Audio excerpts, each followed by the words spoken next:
Good evening, good morning, good afternoon, good whatever time of the day it is, wherever you are listening to it or watching it. This is Chess and Wine, and I am a DP, and I'm having some wine to actually ease the stress or the strain or the pressure of what I'm feeling today. Too many issues coming around. Too many issues in chess. Got players confused, players losing hope, and others frustrated, and so forth and so forth. But then here we're gonna go. We're gonna get to it. So here it is. Two issues. Number one, there's an issue of late registration, which is the concern of organizers and arbiters alike everywhere. And number two, there's an issue of tie breaks in chess. The tie breaks that are being used are causing confusion, but they're not. But it's just that this one time there's been a stir that has been caused by some tie breaks that, like a situation where a direct encounter does not favor the winner. It's crazy. But we're gonna get to that, and obviously we'll present the solution to the problem. Or actually, give some understanding as to what may have caused that, or what has caused that, because obviously it's something that's certain that it's what caused for the direct encounter not having an effect in deciding the final result. Man, all right. First things, late registrations. So you find that in many instances we have chess tournaments being advertised, and obviously there are closing dates being shown. Obviously, we say closing dates is most usually in normal cases. It's the Thursday, the Friday before the tournament, which is going to be starting on Saturday. Because what happens is then when players have to register in the morning of the tournament, it seriously delays the start time of the tournament of the event.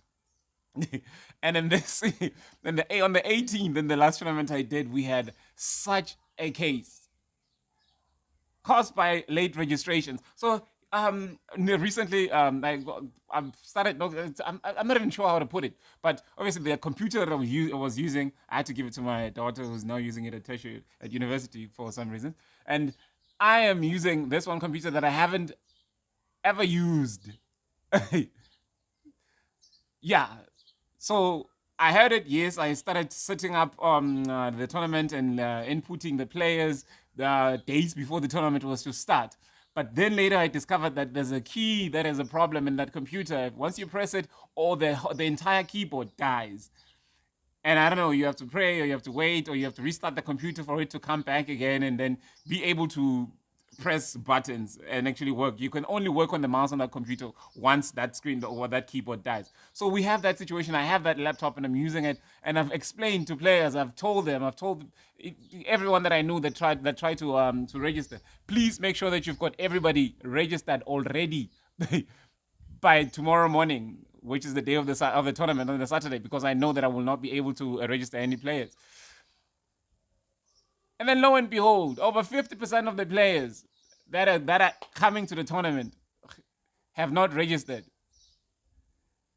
And now we have to wait and try to register them, because now we've got this list that I must put in, that I must of names that I must input in that computer, and it's a stress, it's strain, and that computer is starting to act up.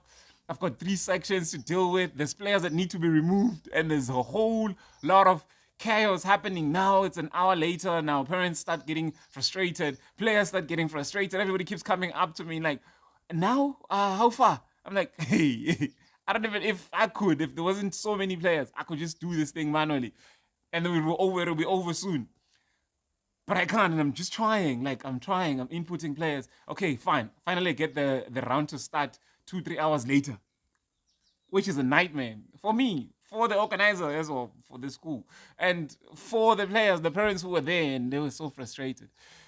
And then the next thing, some players leave, and there's two new players that are coming, and I can't accept new players at this stage, because this is what's going to cause. Oh please, this is just someone that's sort of like, okay, fine, if the organizer says that it's okay, well, bring the name and let's try it. We try it, computer starts acting up, we try it, so another hour lost to it, because of leniency. You see what I mean? Because of actually trying to accommodate everybody that's there and trying to make this thing work. And hey, man. But at the end, at some point, I actually wanted to say, let's just stop this. Let's just end it. Let's do a tournament some other time when we've got a because we had a computer, a laptop, another laptop from the school, and I tried to install the program in it to actually try and at least work quicker on a proper laptop that doesn't have issues with its keys. But the problem with that laptop is that it doesn't download outside software. It doesn't download programs from outside.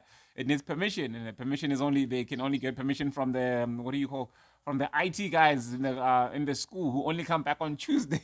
It's crazy.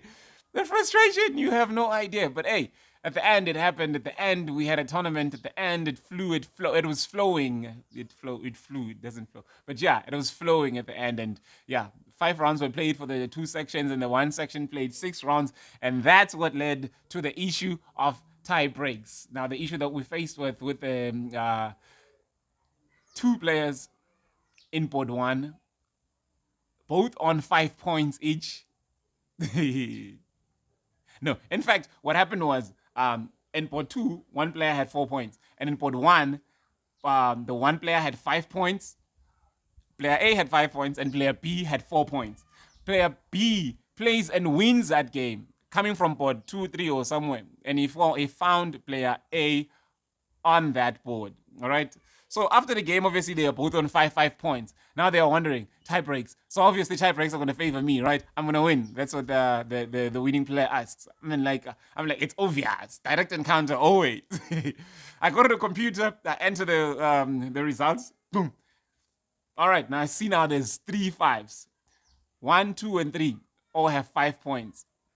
And then 4 has 4.5 points, and there's 4 points, 4 points, and so forth. But now I'm surprised because I'm looking at the screen after inputting the results, and it says the player that was lost on the direct encounter is the one that is number 1 on that tournament. It's crazy. And I'm like looking at this thing and thinking, "Oh, this is so crazy." Okay, I don't even think of it. So I print the paper. I go out. We call the players in for what do you call? Obviously to do a prize giving, to announce the prizes and so forth. So I explained the tie breaks again in my understanding. Well, we have tie breaks. We've got Buchholz 1 cut. We've got Buchholz 2. Oh, we've got Buchholz 1, Buchholz 2. The Buchholz cut. That's the second Buchholz. And then there's the Sonnenborbs.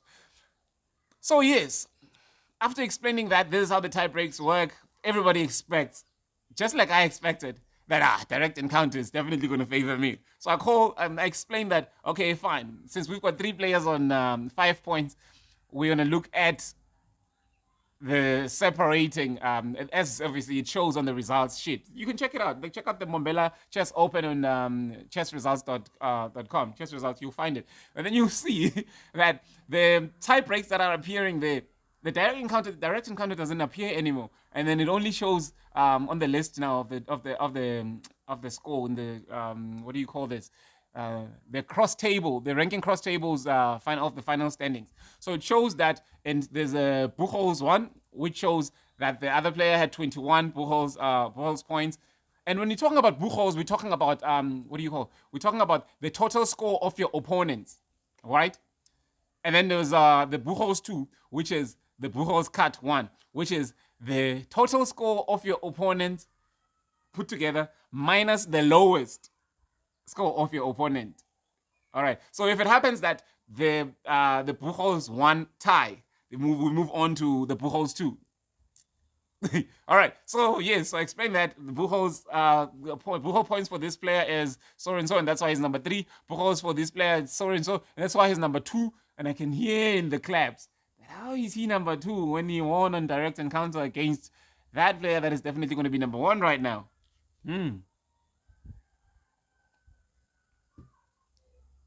That's the interesting issue. And I'm saying it's interesting because I also tried to consult around with some of the top arbiters that I know, some of the obviously international arbiters. Shout out to Otto Zambela from Namibia, and shout out to Mr. Marius Ferreira, also FIDE arbiter from here in South Africa, Pretoria, and some of the obviously all the arbiters that I've consulted with. But it's always been said, obviously all the tie breaks are not fair, as it's explained. But it's always best that the players know beforehand what tie breaks are being used by the system, and we all know always that there's gonna be direct encounter, and then there's Buchholz 2. But then now the issue with these ones, the reason why the direct encounter did not count, and the player that has lost ending up being number 1, is because firstly, The direct encounter is not going to count because there are 3 players on 5 points. And now we need tie breaks that will break the tie on all 3 of them, not just on only the 2 players. And the direct encounter would have worked, according to I'm gonna take a I'm not. Am I going to be? I'm gonna share a link. Actually, yes, of where I got this explanation of the tie breaks. So yes, so if they are 3 and they are on equal points, they need to have played each other. Like all 3 of them need to have played each other for the direct encounter to count. So we would need to find out what happened when player A played against player B, when player A played against player C, when player B played against player C. B and C played against each other, C and B played against each other, A and C played against each other. That's the only time direct encounter would count. But now the direct encounter, because there's 3 players and we can't look at it for only the 2 players because they're not the only 2 players on the tie. So it's 3 players on tie, 3 players tied on 5. So now we're looking at the next usable tie break. So direct encounter is out the window because the 3rd player has not played either one of the 2 players in the top 2. So that's why we went on now to look at the Buchos. And when we look at the Buchos, the players are tied as well. Because both their Buchos points are 21-21. But then now when we look at Buchos cut 1, which is the Buchos 2, it turns out that when you minus what do you call this? When you minus the points of the lowest opponent that each player has played, the player who was on board 1 with 5 points already gets to have a higher Buchholz count. And that is how he won this thing. My goodness, it was a relief finding that. It was a relief finding that there is actually an explanation to that, because I was actually doubting the computer, doubting myself, doubting my inputs. I'm like, what did I put in the computer that may have resulted into this? And I'm thinking there was just too much happening in that tournament. It was just too crazy. But I know I entered the results correctly at the end, and then I just threw out. And the scores of the players, the opponents that have played, the results of each one of their games are clear. And they are correct. And none of them has played. It's just crazy. So I just started looking at that. I look at the program, the settings and the type breaks. The settings are fine. They still say the same things for all the sections, A, B, and obviously the open section, fine. And I look at this one, because remember in the A section, the results also needed a tie break, and the tie breaks worked well because there were only 2 players on 5 points there, and they was able to split them. But now we had an issue with this one, so it was just crazy. And the players were starting to doubt my credibility. Now, can you imagine being an arbiter in this area, and then being doubted by the people that you're so committed to working with? And I tell them, guys, you know me. I would never try to cheat anyone. Like, I would never. Like, I would not have no reason. Because now the issue is that the one player is from Komazi, the one player is from Bombela, I'm from Bombela, and the winning player is from Bombela. And now there's this complication that is happening. And I've got players from the one side being so emotional, and it's understandable, and I understand them, raising so many issues, so many questions, and then coming to me, and I'm like, I'm glad that you can raise these issues, and I'm glad that you can question me, because it shows that you trusted me, you had so much faith in me, and that's why when something happens and you just don't go like, it's him, it's always, so it shows that there's so much trust vested in this man, and I'm grateful for it. And now that we all understand what happens, I'm sure what happened and how it happens, I'm sure you're back to trusting me again. Your number one arbiter. Yes, so this has been Chess and Wine, and this has been the issue that I needed to raise and educate players on, and make sure that we are all clear on it and we move forward together. We can continue the discussion, we can continue teaching one another, we can continue shedding some light on some events, and actually making sure that everybody understands how this game is played, how the rules are applied. If it was any other sport, the other sports of emotions and less rationality, and I'm not judging, I know I would have been, like, I know there's sports where they beat up the referee if it's not being fair. We've had cases, I mean, I've seen it, and so good referees get beat up, you're up. And all of that. So it was an issue of, now the arbiter may have cheated us, but chess players are too rational. So they're thinking about it, but how? And why would he? How would he benefit from that? Because there's consequences for such things. Now, you losing relationships. I mean, I might have lost a whole lot of relationships because of that if I had cheated, if I had, yeah. So I'm glad finally I get to put this to rest. And now I can go rest. And this has been Chess and Wine. Thank you for watching and thank you for subscribing. Good day. Good night. Bye bye.